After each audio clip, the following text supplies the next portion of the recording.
This is regular class of our session ongoing, और उसके साथ जो हमारे न्यू स्टूडेंट हैं ट्रायल क्लास वाले वो भी यहाँ पे मौजूद हैं। Today we are going to discuss a very important domain of current affair, that is international relation. IR का पार्ट जौन सा है वो बड़ा इंपॉर्टेंट पार्ट है करंट अफेयर का, और उस पार्ट को इंटरनेशनल रिलेशन जिसे कहते हैं। बेसिकली अगर आप करंट अफेयर की डोमेन में देखें तो उसको आप इंटरनेशनल करंट अफेयर्स का नाम देते हैं। और खसूसन जो इस टाइम पेपर अनाउंस हुए recently MoD ministry of defence के असिस्टेंट डायरेक्टर के, उसमें 10 मार्क्स का इसका सेपरेट पार्ट मौजूद है स्पेसिफिकली मिनिस्ट्री ऑफ डिफेंस के पेपर में इंटरनेशनल रिलेशन का। उसके अलावा तमाम पेपर्स में 3 से 4 नंबर के आईआर के एमसीक्यूज ऐड किए जाते हैं। तो आगे स्टार्ट करने से पहले हमारे जो ऑन गोइंग स्टूडेंट हैं उनको मैं कहूँगा कि ज़रा आपसे अपना एक्सपीरियंस शेयर करें। कौन कौन मौजूद है? जरबाब, आपको हमारे पास काफ़ी देर हो गई है, वन पेपर की तैयारी भी की है, सीएसएस की भी की है, तो ज़रा इन बच्चों को अपने एक्सपीरियंस के बारे में बताएं कि कैसा एक्सपीरियंस रहा है तैयारी का हमारे साथ, और क्या इन्हें सजेस्ट करेंगे आप, क्योंकि ये एमसीक्यूज बेस्ड पेपर की तैयारी के लिए हमारे पास आ रहे हैं।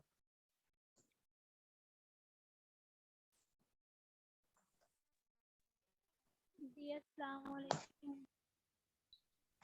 जी सर। जी अस्सलाम वालेकुम, मेरा नाम ज़रबाब है। मैंने जो था सीएसएस की तैयारी के लिए वीएन एकेडमी को ज्वाइन किया था, जो कि एमएससी ज़ूलॉजी में है।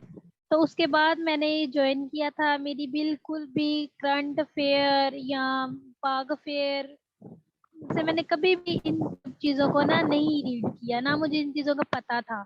लेकिन वीएन एकेडमी से मैंने जब ये स्टार्ट किया तो सर ने हमें न्यूज़पेपर रीडिंग करना सिखाई। और फिर इस टाइम जो थी एमसीक्यूज की क्लास होने स्टार्ट हो गई। मुझे और ऐसे नहीं पता था, जो कि इस मतलब एकेडमी ज्वाइन की है तो मुझे इन सब चीज़ों का आइडिया हुआ है। और अल्हम्दुलिल्लाह मतलब मैं इस मतलब इतनी कॉन्फिडेंट हूँ कि मैं एमपीटी अपना क्लियर कर सकती हूँ। इंशाल्लाह इंशाल्लाह। तो एक और स्टूडेंट भी मौजूद है यहाँ पे, अवैस, हमारे 34th बैच के, जो कि असिस्टेंट सब इंस्पेक्टर एफआई हैं इस टाइम। जी बेटा, जरा अवैस अपना एक्सपीरियंस भी शेयर कर दें। आपकी तो बड़ी अस्सलाम लंबी चौड़ी वालेकुम। जर्नी थी हमारे साथ। वालेकुम सलाम, क्या हाल है? ठीक हो? खैरियत से हो? अल्हम्दुलिल्लाह सर, ठीक ठाक। आप सुनाएं कैसे सर? आज बड़ी देर बाद अल्हम्दुलिल्लाह। क्लास ली है। हाँ जी हाँ जी, लिंक चले, आया अच्छा हुआ कि था। आ जाते हैं।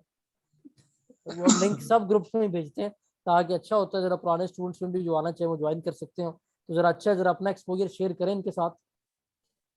सर एक्सपोजर बहुत अच्छा था आपके साथ। सर मेरी जर्नी तकरीबन 1-2 सेशन की है आपके साथ, काफी पुरानी है। तो बड़ा मजा आया था सर। शुरू में चीजें मुश्किल थी, बाद में सर जैसे जैसे पढ़ते गए तो आसान होती गई।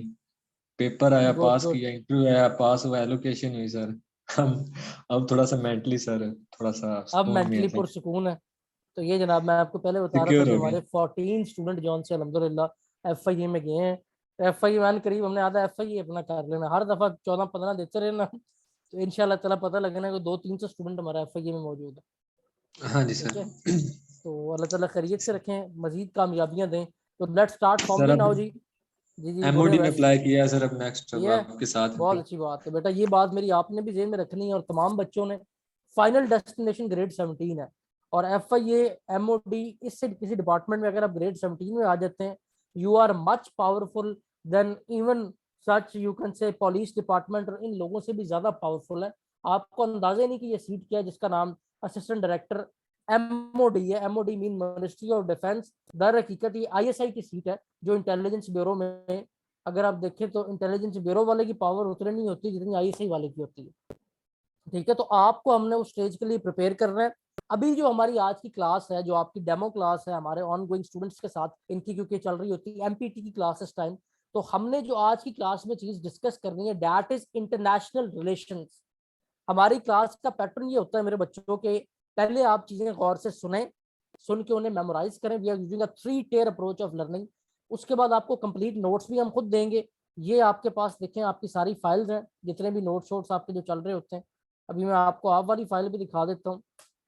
ये देखें जी, आपके अभी जो करंट अफेयर जो आपका रिक्वायर्ड है वो ये आ जाता है। इंटरनेशनल रिलेशन के जो हमने आपको नोट्स देने वो ये हैं, एमसीक्यूज फॉर्म में इन डिटेल सब कुछ यहाँ पे मौजूद है। याद रखें, एज अ डायरेक्टर मैंने अपने तमाम फैकल्टी मेंबर्स को कहा हुआ है कि बच्चों पे इस तरह काम होना चाहिए कि हर क्लास में उनके 5 नंबर ज्यादा हो रहे हैं। तो आज मेरी क्लास लेने के बाद कोई भी पास पेपर उठा के देखना, अगर 5 सवाल उस पेपर में मौजूद हो तो फिर कहना कि हमारा पैटर्न बिल्कुल एक्यूरेट है, अगर ना हो तो फिर कहना कि एक्यूरेट नहीं है। क्या वैसे ऐसे होता था या नहीं होता था? सर एग्जैक्टली ऐसे होता था कि 5 एमसीक्यूज लाजमी मिल जाते हैं हमें 5 से 6 ठीक है, एमसीक्यूज सर वही से। तो इंशाल्लाह ताला ये आपको आज के लेक्चर में 5 से 6 एमसीक्यूज लाजमी मिलेंगे।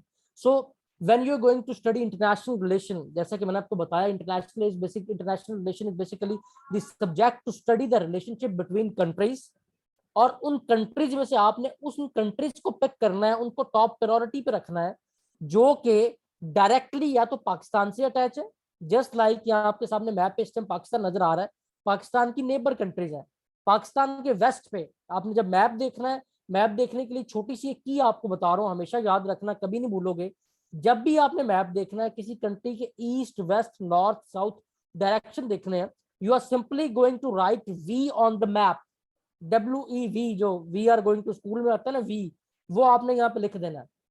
जब आप इधर वी लिखेंगे तो जो आपकी लेफ्ट साइड है, ये मैं आपके सामने यहाँ पे वी लिख रहा हूँ, ये देखें W आया आपकी लेफ्ट साइड पे, यानी कि आपकी जो लेफ्ट साइड है दैट इज योर वेस्ट। ठीक है, आपके वेस्ट पे पाकिस्तान के कौन है? अफगानिस्तान और ईरान, ये आपके वेस्टर्न नेबर है। पाकिस्तान की राइट साइड पे ई आया है, यानी कि राइट साइड आपकी ईस्ट है। आपका ईस्टर्न नेबर कौन है? जो कि कौन है ईस्टर्न नेबर बताओ? इंडियन। इंडिया। गुड गुड, तो आपका ईस्टर्न नेबर जोन से है वो इंडिया है। और आपकी जो बैक साइड है, जिसको आप देखें इस टाइम अपर साइड जोन सी आ जाती है, ये साइड है नॉर्थ। ये आपको नजर आ रहा है यहाँ पे, जहाँ मेरा इस टाइम एरो आपके सामने मौजूद है, ये जो आपकी नॉर्थ साइड है, यहाँ पे आपका चाइना मौजूद है।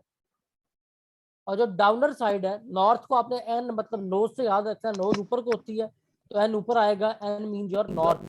ठीक है, और डाउनर साइड जौन सी है मेरे बच्चों, दैट इज साउथ। ठीक है, साउथ जौन सी है वो आपकी डाउनर साइड है। यहाँ पे गवादर, इंडियन ओशन, अरेबियन सी है यहाँ पे है। किसी को कोई चीज समझ में ना आई हो, अच्छा जेन में रखना, हमारी क्लास में आप जब चाहे अपने आप को अनम्यूट कर सकते हैं, जैसे फिजिकल क्लास में होते हैं वैसे ही सवाल पूछें, बाद में दोबारा अपने आप को म्यूट कर लें। ये बात समझ में आई है या नहीं आई? क्लियर? आगे चलें। तो ये एक तरीकाकार हो गया आपका डायरेक्शन देखने का। आपको इन इमीडिएट नेबर्स का पता होना चाहिए। उसके बाद influential partners of the globe, जिन्होंने पूरी दुनिया में कभी भी इन्फ्लुएंस कायम किया है या इन्फ्लुएंस रखते हैं, उनका हमें पता होना चाहिए। यहाँ पे आपका ये जो रशिया है, this is also an influential partner. एक दौर में इनकी दुनिया पे हुकूमत रही है, इसका और अमेरिका का क्लैश रहा है, जिसको कोल्ड वॉर कहते हैं। और इनका क्लैश जो था वो दो आइडियोलॉजीज के दरमियान था। ये जो अमेरिका वाले, इनकी आइडियोलॉजी का नाम था कैपिटलिज्म, और जो रशिया वाले, उनकी आइडियोलॉजी का नाम था कम्युनिज्म। ठीक है, उसके बाद दुनिया पे एक और इन्फ्लुएंशियल पार्टनर रहे हैं, जो कि ये यूरोप वाले हैं। इनका क्या काम था वैस? अब मेरे यहाँ पे एक स्टूडेंट मौजूद है जो एलोकेटेड असिस्टेंट डायरेक्टर FI है, तो इसलिए मैंने भी इसका टेस्ट लेते रहना, चीजें याद है या नहीं है। वैस इनका काम सर इन्फ्लुएंस रहा है। सर ट्रेड करते रहे वेरी गुड, बेसिकली ये। ट्रेड करते रहे और दुनिया को यरगमाल बना के उन्हें अपनी कॉलोनी जी बनाते सर, रहे। बिल्कुल उन पे इन्फ्लुएंस अपनी लाना चाहते थे सर। इन्फ्लुएंस लाते, उनको अपने इन्फ्लुएंस में रखने के लिए पूरी दुनिया में उन्होंने जगह जगह अपनी कॉलोनीज बनाई हैं। जी सर। ये इनका इन्फ्लुएंस है। ठीक है, उसके साथ साथ अगर आप इस तनासुब में एक और देखें, इस्लामिक एरा को अगर उठा के देखें, यानी कि इस्लामाइजेशन के दौर को उठा के देखें, तो कौन सी दो कंट्रीज हैं जो इस्लामिक इन्फ्लुएंस रखती हैं लोगों पे?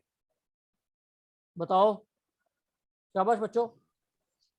सर ईरान और सऊदी अरब। सर ईरान और excellent, very Saudi good, Arabia. शाबाश। ईरान और सऊदी अरब दो ऐसी कंट्रीज हैं जो कि एक रिलीजियस कह लें या स्पिरिचुअल इन्फ्लुएंस रखती हैं डिफरेंट ग्रुप्स पे।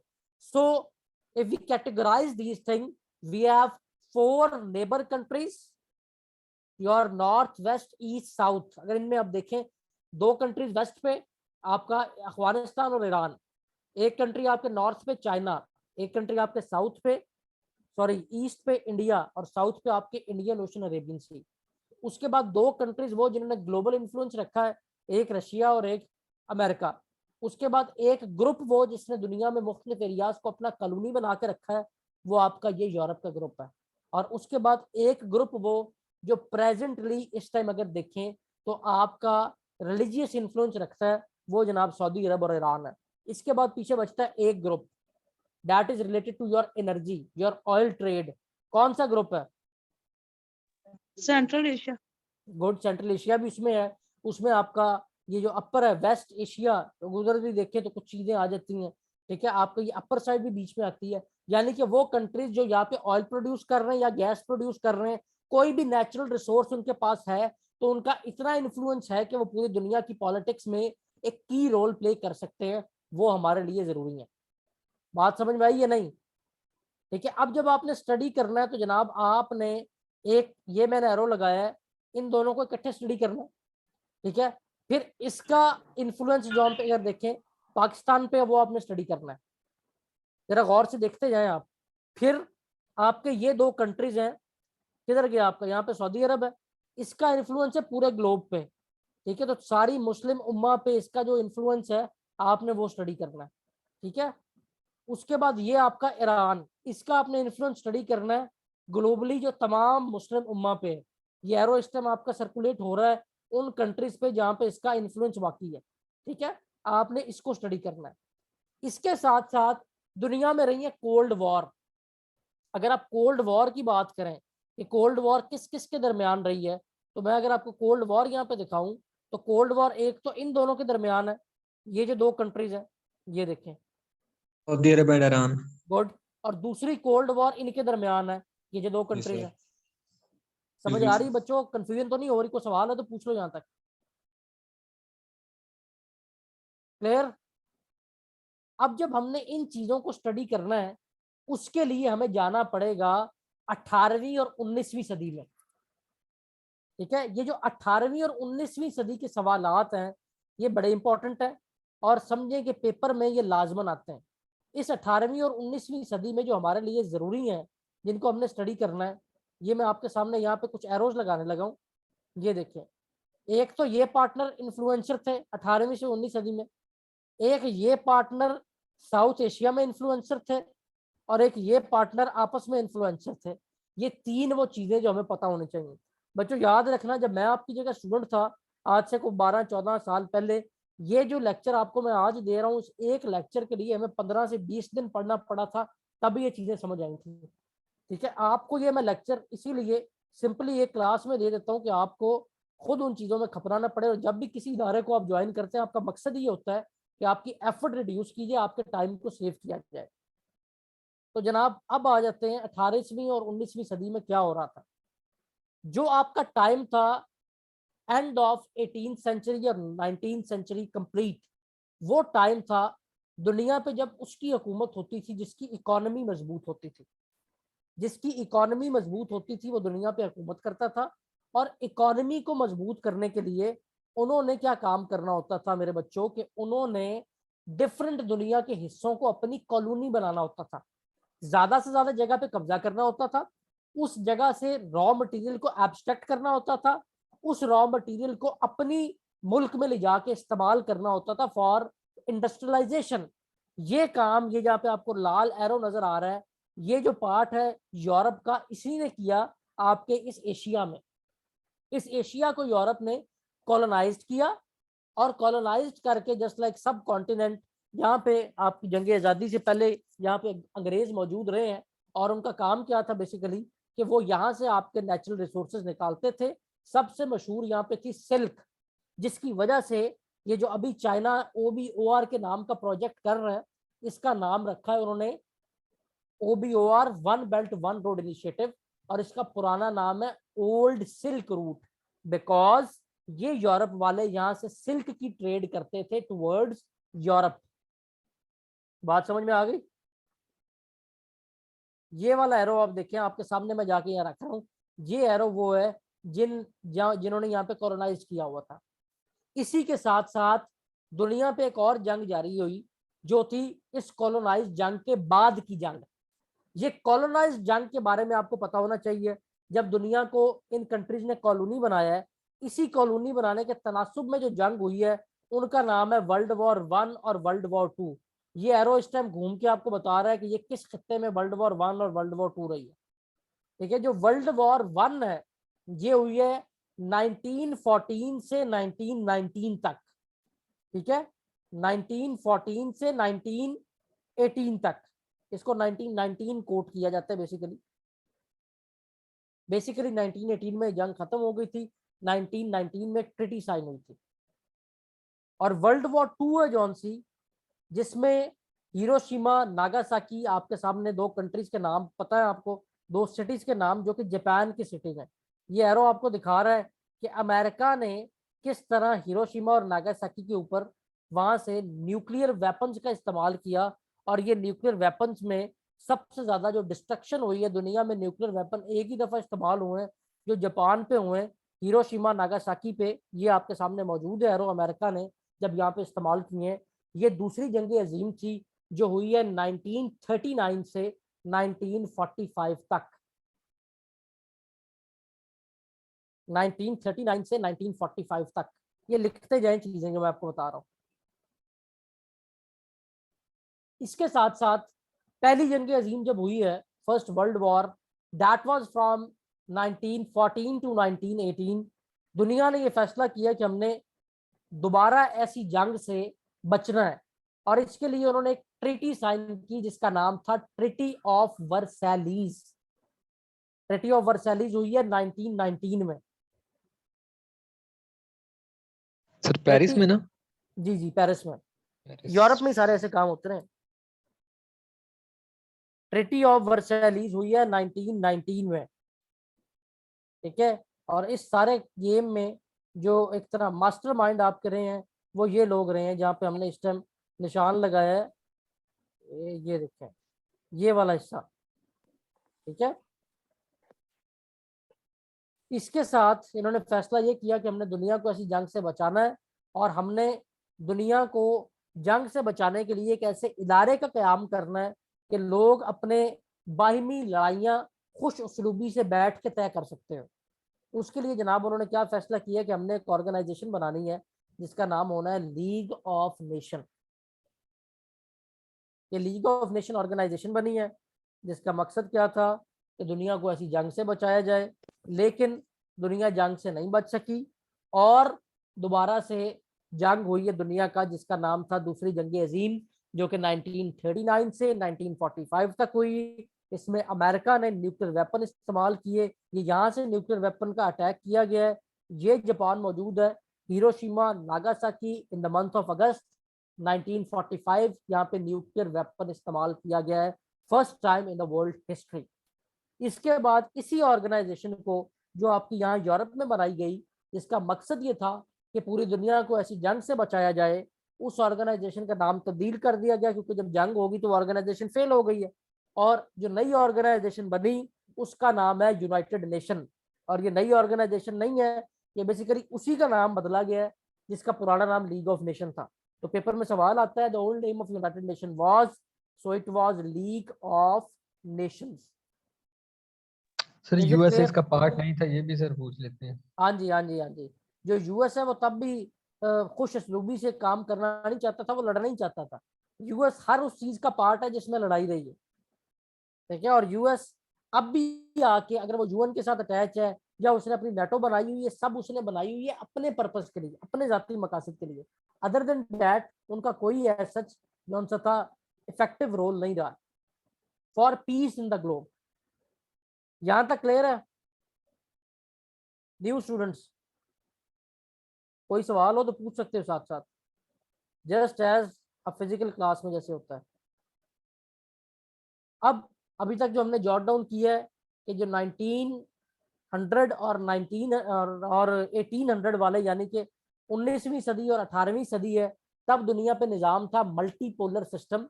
जब इन कंट्रीज ने यूरोप की दुनिया के मुख्तलिफ हिस्सों को अपनी कॉलोनी बनाया हुआ था, वहाँ से रॉ मटेरियल एक्सट्रैक्ट करते थे। उसके बाद 19वीं सदी के अख्ताम और 20वीं सदी के आगाज़ में ये जंगों की तरह जोड़ डोर शुरू हुई, आपस में इनकी ग्रुपिंग शुरू हुई है। और इस ग्रुपिंग से जनाब जो जंगें हुई हैं आपकी, वो जंगें अजीम पहली और जंग अजीम दूसरी, जिनका नाम है वर्ल्ड वॉर 1, वर्ल्ड वॉर 2, 1914, 1918, 1939, 1945। उसके बाद किसके दरमियान हुई है, क्या क्या कुछ हुआ, ये हमने डिस्कस कर लिया। अब 1945 के बाद क्या हुआ है इस दूसरी जंग अजीम में, ये जितनी छोटी पावर थे इन सब की छुट्टी हो गई है। छुट्टी से मुराद ये कि ये इतने मजबूत नहीं रहे कि ये पूरी दुनिया पे अपना कोई इन्फ्लुएंस कायम रख सकते हो। अब जब ये इतने मजबूत नहीं रहे तो दुनिया में एक नई जंग का आगाज हुआ है जो कि बेसिकली कोल्ड वॉर है।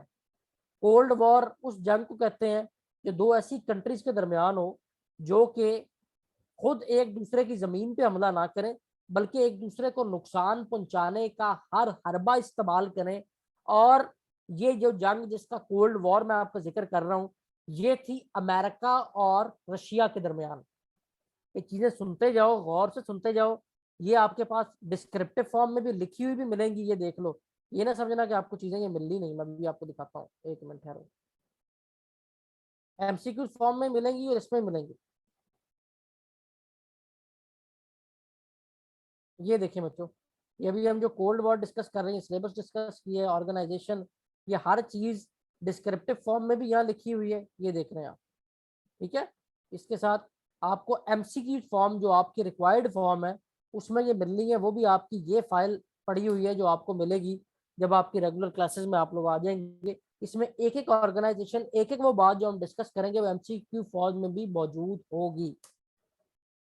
तो ये नहीं घबराना कि चीजें मिलेंगी नहीं, हर चीज मिलेगी। तो अब जनाब दुनिया की दो ग्रुपिंग है, एक ग्रुप का नाम यूएस है, दूसरे का नाम यूएसएसआर है, और दोनों की आइडियोलॉजीज है जिसके दरमियान जंग है। एक की आइडियोलॉजी का नाम कैपिटलिज्म है, दूसरे की आइडियोलॉजी का नाम कम्युनिज्म है। कैपिटलिज्म जो कि यूएस ग्रुप की आइडियोलॉजी थी, ये कहते हैं कि हमारी आइडियोलॉजी के तहत, हमारे तर्ज हुकूमत के तहत जो कंट्रीज आइडियोलॉजिकली अमेरिका के साथ अटैच होंगे या अमेरिकन आइडियोलॉजी को फॉलो कर रहे होंगे, वहां रहने वाले लोगों को मुकम्मल आज़ादी दी जाएगी। इस आज़ादी का नाम है डेमोक्रेसी। ठीक है, इस आज़ादी का नाम है डेमोक्रेसी। और उसके साथ साथ वहाँ की जो हुकूमतें हैं वो लोगों के मुआशी मामलात में दखल अंदाजी नहीं करेंगे, वो सिर्फ रेगुलेटरी बॉडी के तौर पे काम करेंगे। बाकी वो एक दूसरे की, कोई अमीर हो कोई गरीब हो, इससे उनका कोई गर्ज नहीं है। जबकि जो ये कंट्री है इसकी और इसकी आइडियोलॉजी आपस में बहुत मिलती जुलती है, जो अमेरिकन आइडियोलॉजी के टोटली ऑपोजिट है जिसका नाम है कम्युनिज्म। जो कम्युनिज्म आइडियोलॉजी है, कम्युनिस्टिक तर्ज हुकूमत है, वो ये कहता है कि हर चीज के ऊपर अल्टीमेट होल्ड जौन सा है वो स्टेट का होगा, और स्टेट जिसके पास उसकी जरूरत से ज्यादा पैसा है वो छीन लेगी और उन लोगों को देगी जिनको इसकी जरूरत है। ये निजाम कहलाएगा कम्युनिस्टिक सिस्टम ऑफ गवर्नमेंट। इसी का नाम बदल के चाइना ने अपनी आइडियोलॉजी पेश की जिसका नाम था सोशलिज्म, जो कि कंपैरेटिवली रशियन आइडियोलॉजी के करीब है। क्लियर? दोनों आइडियोलॉजी समझ आ गई नहीं आई? जिसको ना आए मेरे बच्चों लिख के पूछ लो, अनम्यूट करके पूछ लो, पर बगैर समझे आगे ना बढ़ना। हफ्ते में 5 दिन आपके हुआ करने, एक दिन हमारा हुआ करना टेस्ट का, उस दिन हमने पूछा करना है आपसे, ये जेब में रखना। तो ये जनाब दुनिया की होगी दो बड़ी आइडियोलॉजीज। इनके दरमियान जो जंग शुरू हुई वो थी कोल्ड वॉर। और क्योंकि अब ये यूरोप वाली सारी कंट्रीज की छुट्टी हो गई है और ये दो कंट्रीज जौन सी हैं ये आपस में आमने सामने हैं, तो इस निज़ाम को हम बाइपोलर वर्ल्ड कहते हैं। बाइपोलर सिस्टम या दुनिया पे जो चल रहा था वो बाइपोलर वर्ल्ड का सिस्टम था। ये दोबारा बता देता हूँ मेरा बेटा, जो मैंने आपको अभी बताया है कम्युनिज्म के बारे में, वो ये बताया है कि कैपिटलिज्म बात करता है आज़ादी की जिसका नाम है डेमोक्रेसी, और कम्युनिज्म बात करता है सख्ती की कि हमने लोगों को आज़ादी नहीं देनी, जितना उसका इख्तियार है उतना पैसा उसके पास रहे, उससे ज़्यादा जो कमाएगा वो स्टेट ले लेगी। इसके बरक स्टेट क्या करेगी कि सबकी बुनियादी चीज़ों की जिम्मेदारी स्टेट की होगी, एक वेलफेयर स्टेट होगी, इसमें अमीर गरीब में ज़्यादा फर्क नहीं होगा। यही वजह है कि आपने कोई बिलियनर रशिया में नहीं देखा होगा। ठीक है, यानी कि हर चीज पे अल्टीमेट होल्ड जौन सा है, अवैस ने भी आपको लिख के बता दिया है, वो स्टेट का होगा। समझ आ गई बेटा? मानूर कॉलेज समझ आ गई? ओके, चलें, गुड बेटा। अब इन आइडियोलॉजीज के दरमियान जो जंग शुरू हुई है दैट इज कोल्ड वॉर। और कोल्ड वॉर उस जंग को कहते हैं जो दो कंट्रीज एक दूसरे को नुकसान पहुंचाने का हर हरबा इस्तेमाल करें लेकिन अपनी जमीन पर ये जंग ना लड़ रहे हो। इस जंग का मेरे बच्चों जो फाइनल स्टेज बना था, वो ये मेरा एरो देखो इस टाइम कहाँ है, वो ये बना था अफगानिस्तान में। ठीक है, 2001 तक जो टाइम पीरियड है, उससे पीछे अगर आप जाएंगे तो 1991 का टाइम पीरियड था, जब तक स्टेज ऑफ कोल्ड वॉर यहाँ था। 2001 के बाद यहाँ पे दोबारा फेज शुरू हुआ है कम्युनिस्टिक कंट्रीज के। अगर मैं आपको मैप दिखाऊं या नेम बताऊं, ये देखें जरा, ये देखें, अभी मैं आपको दिखा रहा हूँ मेरा बेटा। ये जो लाल हिस्सा है सारा कम्युनिज्म का है, और ये जो ये वाला हिस्सा है ये सारा कैपिटलिज्म का है, ब्लू हिस्सा। अगर आप नेम्स की बात करें तो यहाँ पे भी आपके सामने नेम्स आ जाते हैं। ये देखें, ये सारी कंट्रीज वो थी जो कम्युनिस्टिक कंट्रीज थी।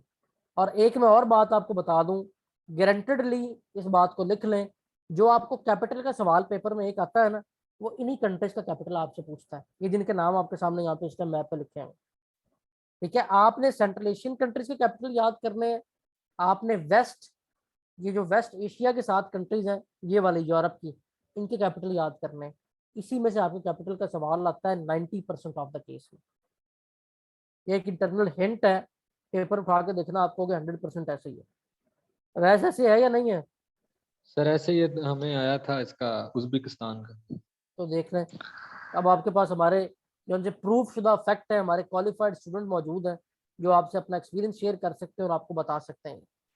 सर तो दुआ कीजिएगा, अभी सब इंस्पेक्टर का रिजल्ट रहता है फैसलाबाद सब का। इंस्पेक्टर का भी आए, और मुझे तो ये चाहिए यार, मैं तो दुआ ये करनी, असिस्टेंट डायरेक्टर एफआईए बनो, या असिस्टेंट इंशाल्लाह। डायरेक्टर इधर आओ, इधर हाँ, एमओडी की तरफ। ठीक है, दुआ करनी तो अच्छी दुआ इंशाल्लाह। करें ना फिर हम। इंशाल्लाह फाइनल डेस्टिनेशन हमारी ये है। ठीक है बच्चों, आगे चलें। मैं उसी मैप की तस्वीर पे वापस जा रहा हूँ आपके लिए। ये सारी वो चीजें जो हमने डिस्कस की और यहाँ पे लिखी हुई है। अब जो स्टेज ऑफ कोल्ड वॉर बनता है, वो स्टेज ऑफ कोल्ड वॉर आपका बनता है अफगानिस्तान में। ठीक है, कोल्ड वॉर जारी रही आपकी 1945 से 1991 तक, लेकिन जो stage of cold war Afghanistan में था, जिसको प्रॉक्सी वॉर भी कहते हैं, वो था 1979 से 1991 तक। 1979 से 1991 तक इसको प्रॉक्सी वॉर इसलिए कहते हैं कि यह जब अफगानिस्तान में जंग हुई है, तो इसमें यूएस और रशिया के फौजियों ने डायरेक्टली हिस्सा लिया है। ठीक है, डायरेक्टली हिस्सा ऐसे लिया है कि ये फौजी, ये जो सारा ये वाला ब्लॉग आपको नजर आ रहा है, इन सारी कंट्रीज की फौजी भी मुश्तरका तौर पे यहाँ पहुंचे, और जो अमेरिकन ब्लॉग में अंडर नेटो, सीटो, सेंटो अलाइंसेस, ये फौजी भी यहाँ जंग करने के लिए पहुंचे हैं। ठीक है, इसलिए इसको प्रॉक्सी वॉर भी कहा जाता है। इस जंग के अख्ताम पे रशिया टूटा है, मतलब यूएसएसआर टूटा है। ये जितनी कंट्रीज थी इंडिपेंडेंट हुई हैं, और दुनिया पे सिर्फ एक सुपर पावर बची है on in terms of development, जिसका नाम यूएस है। और इस दुनिया के निज़ाम को यूनिपोलर वर्ल्ड का नाम दिया जाता है। ठीक है, और ये जो यूनिपोलर वर्ल्ड का सिस्टम है, ये भी जो तीनों चीज़ें मैंने आपसे पिछले आधे घंटे में डिस्कस की हैं, हमने 18वीं, 19वीं और 20वीं सदी डिस्कस की है, उसकी आपके सामने एक तस्वीर में यहाँ पे दिखाने जा रहा हूँ। ये आ गया जनाब यूनिपोलर वर्ल्ड। और ये जिस तरह टूटा है, ये कंट्रीज वो जिसके कैपिटल के सवाल आते हैं, मैप आपके सामने है।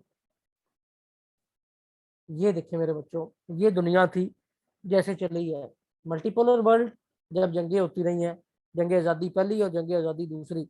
ठीक है, कि जंग आज़ादी नहीं, बेसिकली ये जंग अजीम है, कोई इसमें आज़ादी के लिए आपस में लड़ते थे, किस लिए कि हमने कंट्रीज को कॉलोनी बनाना है, उनको आज़ाद फिर नहीं करते थे, एक छुड़ाता दूसरी अपनी कॉलोनी बना लेता था। ठीक है, तो इसको वर्ल्ड वॉर 1 और वर्ल्ड वॉर 2 का नाम दिया जाता है। उसके बाद ये बाइपोलर वर्ल्ड आया, जिसमें ये पावर थी और ये इनके साथ ग्रुप्स थे जो इनके साथ मेन कंट्रीब्यूट कर रहे थे। उसके बाद जनाब ये आया जब यूनिपोलर वर्ल्ड, और only one super power on the globe in terms of their defence system, वो अमेरिका बची। यहाँ तक कोई किसी का सवाल क्लियर है?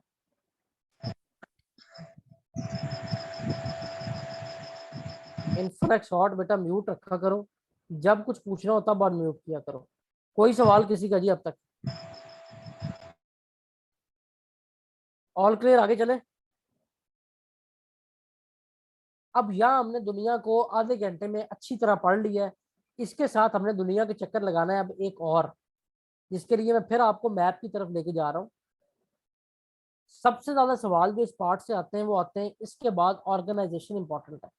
तो हमने दुनिया के चक्कर लगा के एक चीज देखनी है कि पूरी दुनिया में क्या क्या इंपॉर्टेंट है, जिसके बारे में सवाल आता है प्रेजेंट का। एक ये हमें रिक्वायर्ड है, दूसरा हमें रिक्वायर्ड है मैप सी पूरी दुनिया में ऑर्गेनाइजेशन जॉन जॉन सी। मैं आपको नाम लिखवाऊंगा, आपने लिखते जाना है, ठीक है। एमसीक्यूज में उसके जवाब भी मौजूद हैं, लेकिन आपकी असाइनमेंट ये है कि बगैर उसको देखे आपने मेरे बच्चों कैपिटल्स के नाम, कि उनका कैपिटल किस जगह पे उस ऑर्गेनाइजेशन का, उसके मेंबर कितने और उसका हेड ऑफिस कहाँ पे है, इसकी एक लिस्ट अपनी तैयार करके सबमिट करवानी है अगली क्लास में।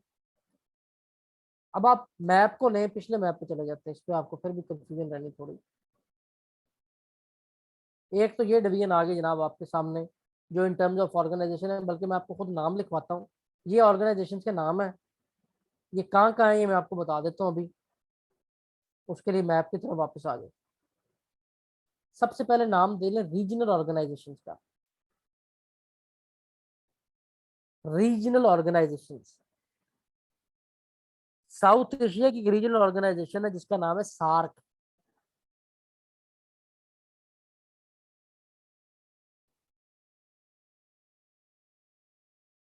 ईस्ट एशिया की ऑर्गेनाइजेशन है जिसका नाम है आसियान।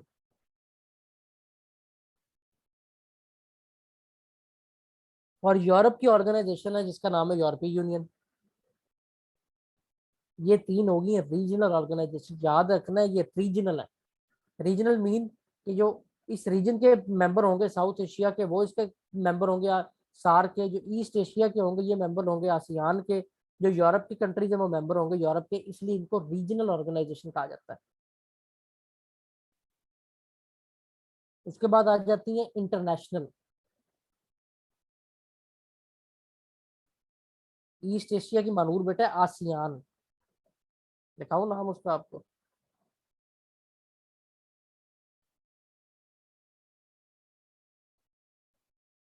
ये लें, ये लिखा हुआ ASEAN, association of south east Asian nation. इसके 10 मेंबर है। चाइना के लेफ्ट राइट पे जो कंट्रीज है वो इसके मेंबर है।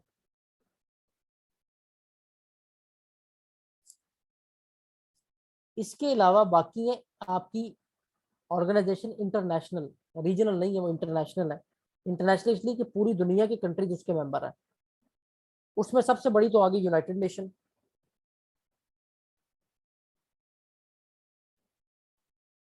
अगर कोई ऑर्गेनाइजेशन एक स्पेसिफिक खित्ते के अलावा काम कर रही है, ख्वाह उसके मेंबर कम है लेकिन दुनिया के मुख्तलिफ जगहों पे है, तो फिर वो ऑर्गेनाइजेशन इंटरनेशनली कहलाती है, फिर वो ऑर्गेनाइजेशन रीजनल नहीं कहलाती।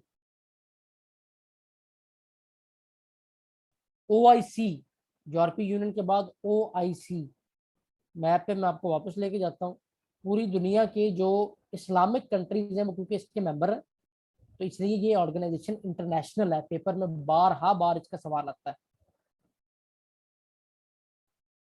उसके बाद Organisation of Oil Exporting Countries, OPEC। OPEC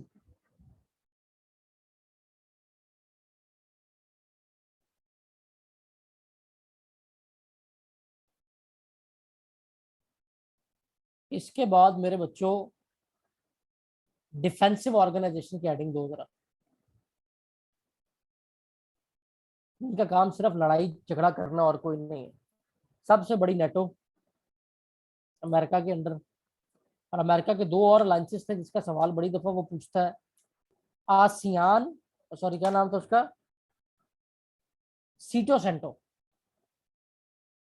उसका नाम था मेरे बच्चों सीटो और सेंटो अलायंस।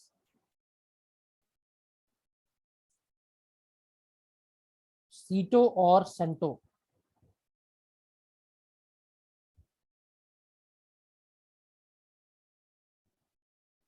उसके बाद आ जाती है कुछ इकोनॉमिक ऑर्गेनाइजेशन जिनका काम इकोनॉमी से रिलेटेड है। इसमें सबसे ऊपर तो नाम लिख दो SCO और ECO का। फिर अभी बड़ा सवाल उसका आता है OBOR, one belt one road initiative. ये जो चाइना का प्रोजेक्ट है, ये by road trade route establish करना है यूरोप से, वही जो मैं आपको बता रहा हूँ कि 18वीं और 19वीं सदी में जब आपकी कॉलोनी थे आप उनकी, तो वो आपसे यहाँ से चीज़ें एब्स्ट्रैक्ट करते थे, रॉ मटेरियल एक्सट्रैक्ट करते थे, अपनी कंट्री में लेके जाते होते थे।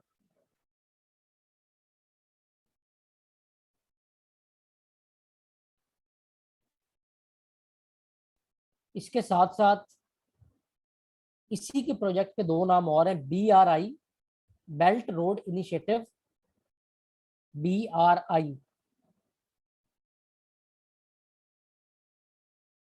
और उसके साथ मेरे बच्चों सिल्क वॉर्म रूट या ओल्ड सिल्क रूट भी इसी का नाम है। सिल्क वॉर्म रूट या ओल्ड सिल्क रूट इसी का नाम है।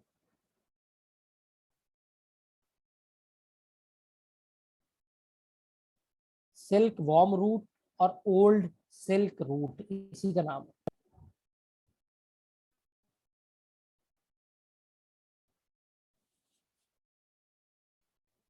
इसके साथ साथ जो इकोनॉमिक डिवीजन है यूएन के अंडर कंट्रीज की, G5, G8, G10, 12, G15 इस तरह के नाम रखे हैं on the base of their development status, जो कंट्रीज को डिवाइड किया जाता है। डेवलपमेंट स्टेटस की किस्में हैं 3।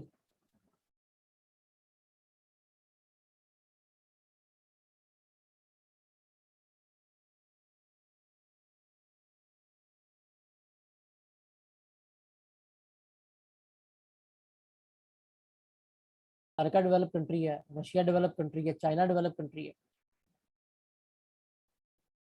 जी मैं रिपीट कर देता हूँ बेटा, G5, G10, G12, G20 ये ऑर्गेनाइजेशन है। ये बनाई हुई है, G5 तो है कि जो 5 परमानेंट मेंबर है यूएन के वो उसके मेंबर है, लेकिन ये G10, G20, G8 है, ये है on the base of development. तो डेवलपमेंट में कंट्रीज को 3 कैटेगरी दी जाती है। एक डेवलप्ड कंट्रीज जो अपने ग्रोथ टारगेट को अचीव कर रहे हैं, जैसे चाइना, अमेरिका, रशिया, ये डेवलप्ड कंट्रीज है। उसके बाद डेवलपिंग कंट्रीज जो कि अभी अचीव नहीं कर रहे, लेकिन वो एक अपना टारगेट सेट करके उसके लिए वर्किंग करते हैं।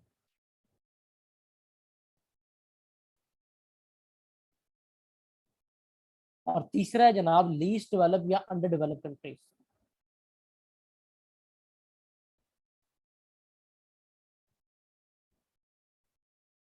लीस्ट डेवलप और under develop countries.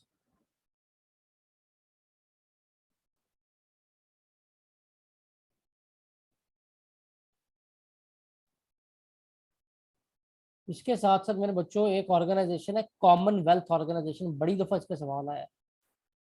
Commonwealth organisation वो ऑर्गेनाइजेशन है जिसकी मेंबर वो तमाम कंट्रीज हैं जो ब्रिटिश कॉलोनी रहे हुए हैं, वो 18वीं 19वीं सदी में जो रहे।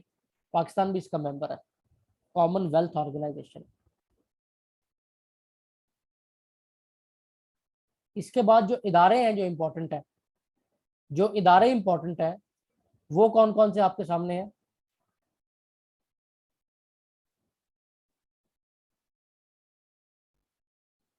World bank, Asian development bank, world bank, Asian development bank, IMF,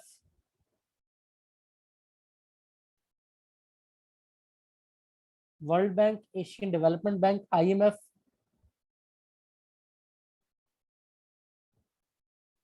साथ में ह्यूमन राइट्स की 2 ऑर्गेनाइजेशन है, रेड क्रॉस और एमनेस्टी इंटरनेशनल का नाम लिखें इस खाते में। रेड क्रॉस और एमनेस्टी इंटरनेशनल ह्यूमन राइट्स की ऑर्गेनाइजेशन है।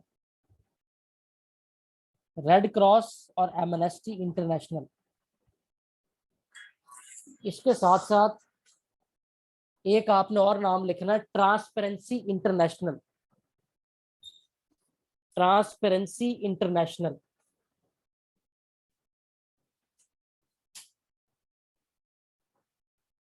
ट्रांसपेरेंसी इंटरनेशनल जो ऑर्गेनाइजेशन है, इसका काम ये है कि इसने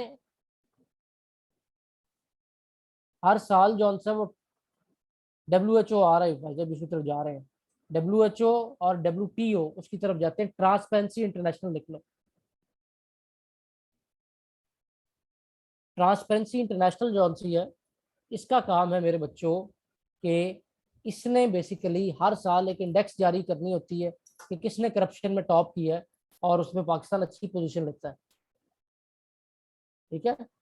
उसके साथ साथ दो ऑर्गेनाइजेशन WTO और WHO, वर्ल्ड ट्रेड ऑर्गेनाइजेशन और World Health Organisation. WTO, WHO। फिर यूनाइटेड नेशन के दो इदारे जिनके बारे में बहुत ज़्यादा सवाल आते हैं, एक है सिक्योरिटी काउंसिल, ये ऑर्गन्स हैं इसके यूनाइटेड नेशंस के, और दूसरा है ICJ, international court of justice. Sir WHO पे क्वेश्चन पेपर में भी था और इंटरव्यू में हाँ, 2-3 बार पूछा लाजमन गया सर। लाजमन। वो उसकी सर रीज़न ये, थीम थीम इन्होंने बिल्कुल पूछा था। बिल्कुल बिल्कुल, बेसिकली क्योंकि ये वर्ल्ड हेल्थ ऑर्गेनाइजेशन है, और प्रेजेंटली जितने हेल्थ डिजीजेस फैल रहे हैं, इनका जो बेसिक पर्पस है वो यही है कि आप ज़्यादा से ज़्यादा वर्क करें to ensure the health and safety of peoples. Siraj, ये जो हेड ऑफिस मैंने आपको अभी नहीं बताने मेरे बच्चे, ये हेड ऑफिस आपने खुद देख के आगे लिख रहे हैं, यही तो असाइनमेंट है। हेड ऑफिस मैंने बता दी, फिर तो काम ही आसान हो जाना।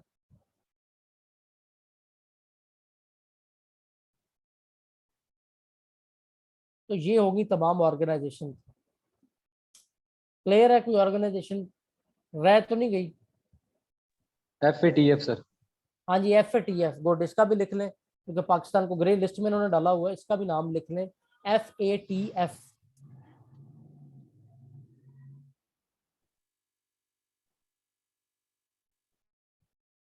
यहाँ पे दुनिया का एक और चक्कर कंप्लीट हो गया इन टर्म्स ऑफ ऑर्गेनाइजेशन। इन सारों के जवाब आपके इस नोट्स में मौजूद हैं, जो कुछ मैं आपको क्लास में करा रहा हूँ। हमारी जो स्ट्रेटजी है वो यही होती है कि हम आपको लेक्चर इस किस्म का देते हैं कि चीज़ें आपके दिमाग में खुद ही एडजस्ट होती है। ठीक है। अब जब आप इन नोट्स में पढ़ेंगे, अगली क्लास में आपके साथ ये नोट्स भी रीड करूंगा, आपको एक एक चीज़ बताऊंगा, आप खुद ही देखेंगे कि वही चीज़ें आपके दिमाग में ऐसी फिट हुई होंगी, सुन के ही आपने इन चीज़ों को याद किया होगा। जब आप असाइनमेंट करेंगे उसके बाद इन नोट्स पे आएंगे तो एक एक चीज़ का जवाब आपको यहाँ से मिल जाएगा। अब एक चीज हमें रिक्वायर्ड है, जो आखिरी हिस्सा है हमारे लेक्चर का, कि इन कंट्रीज में अगर आप देखें इस टाइम पूरी दुनिया में क्या क्या इंपॉर्टेंट है जिस टर्म में हमने पढ़ना है।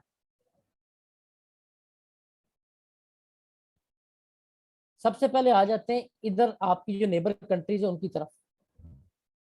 ईरान में इस टाइम सबसे इंपॉर्टेंट दो बातें चल रही हैं जो इंटरनेशनल न्यूज का हिस्सा है।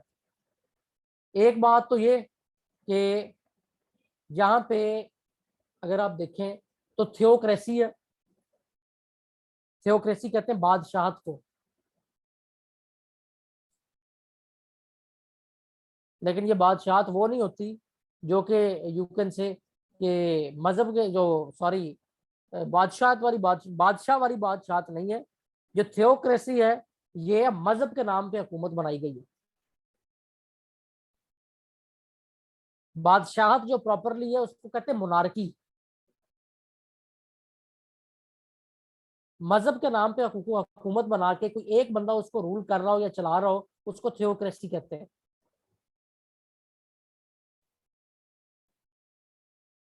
और अगर पूरी जिस तरह आप बादशाही निज़ाम कहते हैं, वही सल्तनत, वही जिस तरह सऊदी अरब में, उसको जनाब आप मोनार्की कहते हैं। इस तरह दो किस्में और हैं, एक डिक्टेटरशिप है, आमराना तर्ज हुकूमत, और दूसरी आपकी जो सी आम डेमोक्रेसी है जो पाकिस्तान वगैरह में, अमेरिका में, इन कंट्रीज में मौजूद है। डेमोक्रेसी कहते हैं government by the people, for the people और फ्रॉम द पीपल।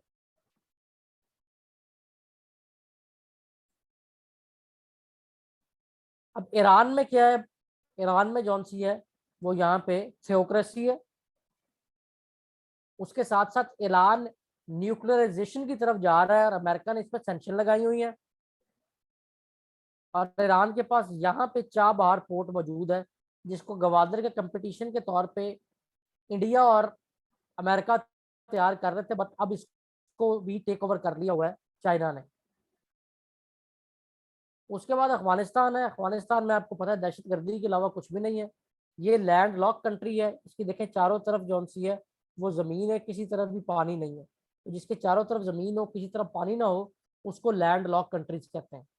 इसी तरह ये सेंट्रल एशिया में टोटल 12 लैंड लॉक कंट्रीज हैं जिनके चारों तरफ जमीन ही है, पानी कहीं नहीं है। सर इनमें लार्जेस्ट वर्ल्ड भी है ना वो, जी जी बिल्कुल कजाकिस्तान। बिल्कुल बिल्कुल बिल्कुल।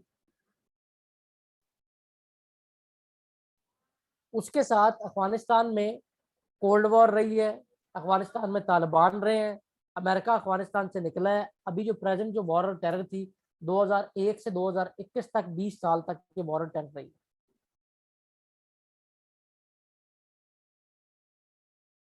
फिर ये चाइना है, चाइना इमर्जिंग इकोनॉमी है जो 2030 तक दुनिया की सबसे बड़ी इकोनॉमी बनने की हैसियत रखती है। इस टाइम चाइनीज इकोनॉमी दूसरे नंबर पे आ रही है, पहले नंबर पे अमेरिका की इकोनॉमी।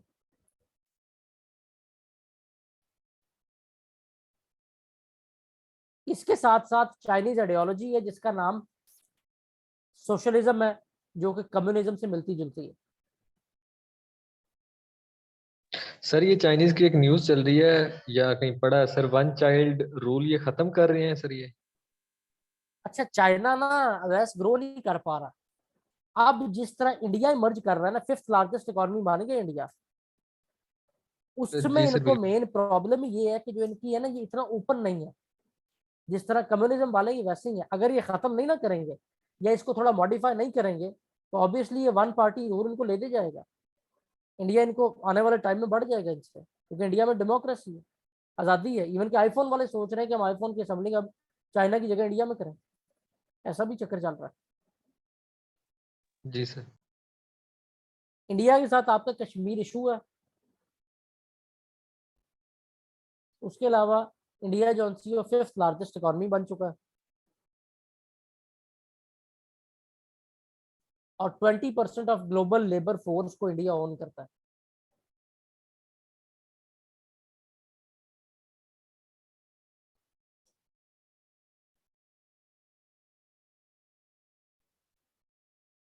सेंट्रल एशिया जो ये पार्ट है, ये लैंडलॉक कंट्रीज है, यहाँ का कैपिटल पूछता है। और ये जो पार्ट है ये रिच विद नेचुरल रिसोर्सेज है। अपर पार्ट जो है रिच विद नेचुरल रिसोर्सेज है। रशिया और चाइना ये दो वो कंट्रीज हैं जो 14 ईच कंट्रीज के साथ बॉर्डर शेयर करते हैं।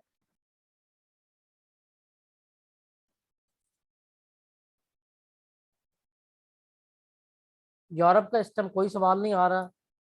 अगर आए भी तो पुराने ज़माने में आएगा, जो ये डिवीजन इनकी रही है। और ब्रेग्जिट का आएगा सवाल, जो कि 2013 में रेफरेंडम हुआ है, जिसके बाद ग्रेट ब्रिटेन वाले यूरोपीय यूनियन से अलग हो गए।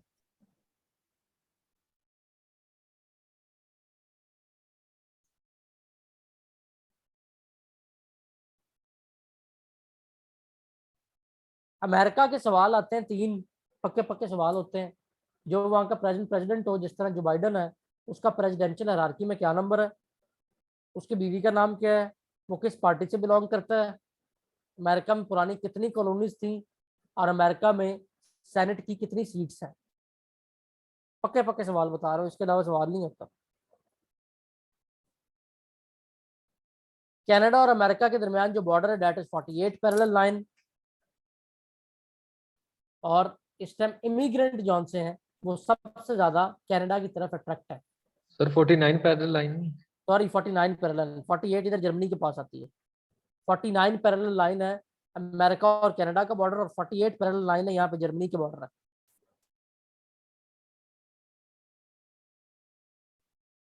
उसके बाद जनाब ये आपका नीचे वाला पार्ट है जिसको आप साउथ अमेरिका कहते हैं। ये जो सा स्पोर्ट्स लर्निंग कंट्री है, इन बच्चों को खेलने के अलावा कोई काम नहीं है। ये एक सवाल आपका आता है कि आपको नॉर्थ अमेरिका और साउथ अमेरिका को कौन सी सी कनेक्ट करती है, वो पता होना चाहिए आपको। ये पनामा यहाँ पे नाम कैनाल। लिखा होगा, गुड वेरी गुड। और उसके साथ यहाँ पे एक फॉरेस्ट है, अमेजोन फॉरेस्ट, उसका आपको पता होना चाहिए वो कितनी कंट्रीज में और सबसे ज्यादा पार्ट उसका किस कंट्री में। सर उसी में ही आग लगी थी ना लास्ट टाइम। उसी में ये लास्ट आग उसी में लगी हुई जी थी, सर। इसीलिए उसके सवाल आना शुरू हो गए। और ग्लोबल वार्मिंग सर उसकी वजह से काफी। बिल्कुल बिल्कुल बिल्कुल। सर एक दफा चाइना में एक क्वेश्चन है सर वहाँ का जी जी चाइना के बारे में। सर वहाँ पे हांगकांग और मकाऊ सर 2 कंट्रीज हैं या सर ये जी क्या चीजें हैं सर इनकी नहीं बेसिकली पता। ना, बेसिकली वैसे मैंने एक रिकॉर्डिंग करवाई हुई है अपने वो पेज पे, जो यूट्यूब पे है सर। यूट्यूब वाला चैनल है, वहाँ पे रिकॉर्डिंग सुनना जाके, ये ताइवान चाइना वाला वो सारी समझ आ जाएगी इसकी ताइवान आपको। चाइना ठीक है सर। ठीक है, उसमें ये सारे डिस्कस किए हैं। जी सर। उसके बाद मेरे बच्चों जो ये वाला पार्ट है, ये least developed backward African countries हैं। यहाँ पे नाइजीरिया है सिर्फ, जहाँ से ऑयल प्रोडक्शन सबसे ज्यादा है और वो अमेरिका की तरफ जा रही है। इसके साथ जो प्रेजेंट कोल्ड वॉर है वो आपकी इस पार्ट में इस टाइम जारी है। ये बेसिकली वेस्ट एशिया ही है, लेकिन इसका नाम मिडल ईस्ट है। यहाँ पे कोल्ड वॉर और ईस्ट है। ये कोल्ड वॉर बेसिकली अब जो चल रही है वो सऊदी अरब और ईरान के दरमियान चल रही है। जी सर। तो पूरी दुनिया के चक्कर लगा के वापस पाकिस्तान आ गए। कैसा रहा है सफर? न्यू स्टूडेंट्स, कैसी रही क्लास मेरे बच्चों? कुछ दिमाग में गया है, कुछ समझ में आया है? कोई लिख के, कोई बोल के? सर बच्चे कंफ्यूज हैं लगता है। बच्चे बताएं ना, वैसे आप बताएं। आज के लेक्चर सर वैसे जी कितना इन्फॉर्मेटिव था और इससे कितने सवाल पेपर में होंगे? आप तो सर माशाल्लाह बहुत इस से टाइम गवर्नमेंट जॉब तकरीबन अचीव कर चुके हैं। हमने सर तकरीबन 9-10 क्वेश्चन जो है वो पक्के सर अभी पीछे भी करके आगे आ रहे हैं sir. Panama canal 49 parallel line sir America देख में। लें। और बताएं, किसी के उसके बाद सवाल कोई सर हो वो भी पूछें, या वैसे भी मौजूद है उससे पूछ लें। 14 बॉर्डर जो है सर वो जो शेयर करता है सर ये कंट्रीज के साथ वो भी क्वेश्चन आता है सर मोस्टली बल्कि आया हुआ है। ऐसे ही है। चलें, काम की क्लास थी, इंशाल्लाह आगे भी काम की होती रहेंगी बच्चों। अल्लाह ताला आपको जज़ाए खैर दे। कोई सर सवाल हो तो पूछ सकते हो। स्कैंडिनेवियन और बाल्टिक स्टेट में नहीं जाना। स्कैंडिनेवियन बाल्टिक स्टेट में जाएंगे अगली क्लास में। जी सर। अभी इनको लगाया इंटरनेशनल रिलेशन का चक्कर लगवाया। बॉर्डर 14 कंट्रीज के साथ बेटा शेयर करते हैं, रशिया और चाइना।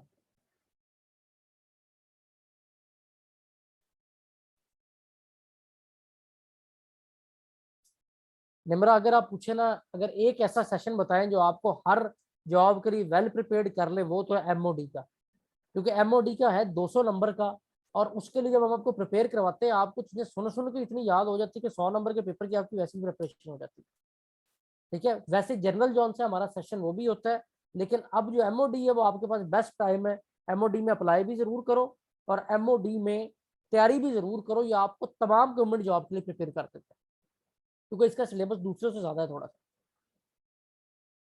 सर इसमें ये सरप्राइजिंग मैं फर्स्ट टाइम दे रहे हैं सर पता नहीं है इसका थोड़ा सा बताइए सर ये नहीं वो, कहते हैं कुछ ये ना वैसे टेस्ट। पता ही होता है। बेसिकली बेसिकली इन्होंने क्या करना होता है, ये पहले एनटीएस का पेपर लेता था ना, तो 200 नंबर का पेपर होता था। उसमें सारे सब्जेक्ट के छोटे छोटे पार्ट बना देता था। अब उसको अगर ये करेंगे तो 200 से 100 कर देंगे, लेकिन चीजें सारी टच करेंगे, लेकिन ये तो जी सर वो छोड़ेंगे इनके नहीं पास। याद। जी सर सोशियोलॉजी में से भी पूछते हैं सर कहीं वो पढ़ा। सारा कुछ का कार्ल मार्क्स वगैरह इस तरह की बेसिक चीजें, तो इंशाल्लाह जी वो सारा कवर कम्युनिज्म। करेंगे। हाँ, कम्युनिज्म, कार्ल मार्क्स, वही चीजें सारी, तो इंशाल्लाह सारी कवर करेंगे, बेफिक्र रहो। मेरे बच्चों, एमओडी में अप्लाई करो आप असिस्टेंट डायरेक्टर के लिए। एमओडी आईएसआई के असिस्टेंट डायरेक्टर की सीट है। सर आज 12 बजे तक लास्ट डेट है। आज लास्ट बार 12:30 तक है, तो बस आप उसके लिए लेट हो गए। जिन्होंने अप्लाई किया वो तो कर लिया, या अभी जो करना चाहते हैं वो कर सकते हैं, जो बैंक की रसीद लेट सबमिशन की अगर ऑप्शन मौजूद हो सर ऑनलाइन है इजी पैसा जैस कैश के थ्रू। तो बस मिनट मारो बेटा, लेट क्यों करना है? अभी 10:15 हुए, लाजमन सारे उस पर अप्लाई कर दो। अच्छा हुआ वैसे ने लास्ट डेट मेंशन कर दी। ठीक है, उसके अलावा आपका ये सेशन आपको तमाम गवर्नमेंट जॉब के लिए प्रिपेयर कर देगा, चाहे वो पीपीएससी लेबर ऑफिसर की सीट हो या वो आपकी एफआईए की सीटें हो, सबके लिए प्रिपेयर करेगा। क्लासेस मेरे बच्चों आपकी कल से रेगुलर क्लासेस स्टार्ट हैं। क्लास टाइम आपका 9:15 से 10:15 ही होगा। बाकी चीज़ें मैं आपके सेमिनार में मेंशन कर चुका हूँ, जो हमारे कुछ फीचर्स हैं, फी डिटेल भी सारी वहाँ पे हैं। वो आप जाके, अभी आपको लिंक आपके ग्रुप में शेयर किया ही गया होगा, बल्कि जो यूट्यूब चैनल पे हमारा सेमिनार पोस्ट हुआ है, आप वहाँ से सुन सकते हैं। और कोई सवाल इससे हट के है तो मुझसे पूछें आप।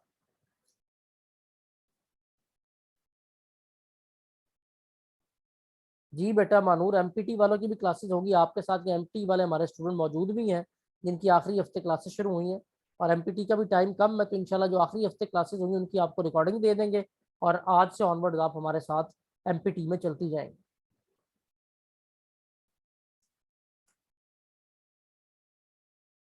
और कोई सवाल मेरे बच्चों? ऑल क्लियर जी?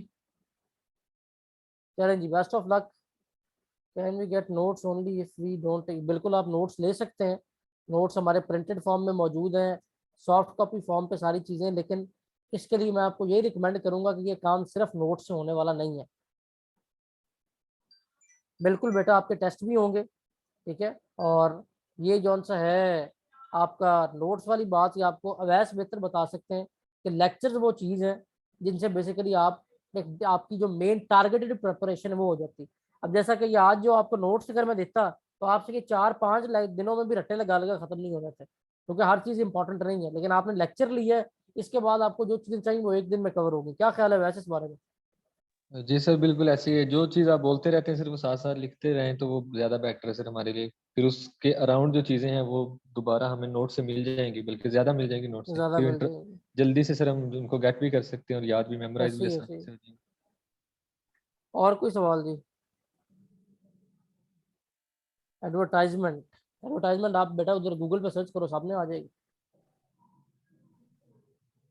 करें बाकी आपके जो मैटर्स भी हैं वो आप जो आपके स्टूडेंट कोऑर्डिनेटर हैं, जिस नंबर से आपको मैसेज आ रहे हैं ग्रुप में 0331439805 यहाँ मैं लिख भी देता हूँ, इस पर कॉन्टेक्ट करें, फॉर्म शॉर्म फिल करें, फ़ी अपनी सबमिट करवाएं, जो और फ़ी रिलेटेड मैटर्स हैं वो शान से पूछें, रजिस्ट्रेशन करा के कल से क्लासें अपनी शुरू करें।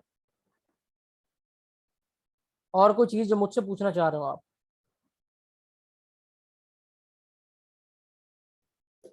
चलें जी मेरे बच्चों, आबाद शाद रहें, अल्लाह ताला कामयाबियाँ दे।